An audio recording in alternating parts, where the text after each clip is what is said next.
যদি ভাতা দিতেই হয় তাহলে 31 লক্ষ ক্যান্ডিডেটকে কেন নয়, ভাতা দিলে প্রত্যেককে দাও, না হলে ওই সাদা খাতার যে জমা দিয়ে যারা শিক্ষকতা পেলো বা শিক্ষাকর্মী হলো, এক্ষেত্রে ডিসিশনটা ছিল শিক্ষাকর্মীদের জন্য, সাদা খাতা জমা দিয়ে যারা group C group D employee হলো তাদেরকে কেন টাকা দেওয়া হবে? মুষ্টিমীয় কজন 3,000, 4,000, 5,000 লোক যাদের কাছ থেকে কেউ না কেউ পয়সা খেয়েছে, নাহলে পয়সার পাহাড় তো দেখতাম না আমরা। সেই কয়েক হাজারকে বাঁচাবার জন্যে তারা বাকি 23,000, 22,000 লোকের সর্বনাশ করে দিচ্ছে। ইচ্ছাকৃতভাবে তারা তাদের সুযোগ নষ্ট করে দিচ্ছে।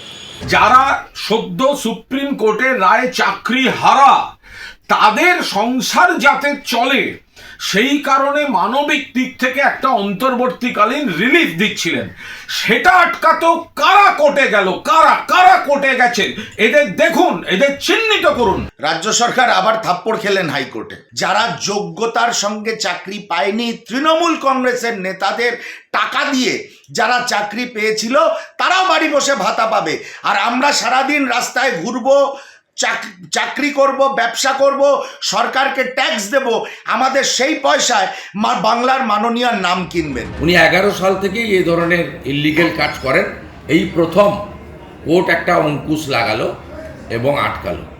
It's a welcome verdict, interim verdict. যোগ্য অযোগ্যের তালিকা দিলে সব যোগ্যদের চাকরি বেঁচে যেত, তেমনি শিক্ষাকর্মীদের ক্ষেত্রেও যারা যোগ্য আর যারা অযোগ্য তাদের বাছাই না করে সবাইকে একবারে মিলিয়ে খিচুড়ির মতো একটা ভাতা দেওয়ার কারণে হাইকোর্টে এই অবস্থা। এবং আমাদের যে চাকরি চলে যাওয়া, মূলত যোগ্য চাকরি চলে যাওয়া, এর মূল কারণ হচ্ছে এটাই। আমরা সেখানেও বলেছিলাম শুধুমাত্র যোগ্যদেরকেই ভাতাটা দেওয়া, কারণ যখনই অযোগ্যদেরকেও দেবেন, যখনই যোগ্য অযোগ্য মিশিয়ে দেবেন, তখনই সেখানে সেটা চ্যালেঞ্জের মুখে পড়বে এবং সেটা খারিজ হবে। গতকালই কলকাতা হাইকোর্টে বড়সড় ধাক্কায় ভাতা মামলায় খেলো রাজ্য সরকার।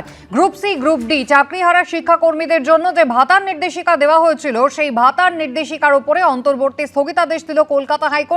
আগামী 26শে সেপ্টেম্বর পর্যন্ত কিন্তু এই চাকরিহারা শিক্ষাকর্মীরা রাজ্য সরকারের কাছ থেকে কোনো ধরনের আইনি সংস্থান পাবেন না। কলকাতা হাইকোর্টে গতকাল কি হলো?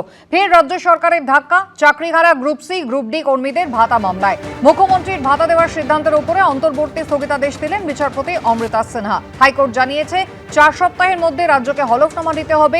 রাজ্য হলফনামা দেওয়ার 2 সপ্তাহের মধ্যে মামলাকারীরা উত্তর দেবেন।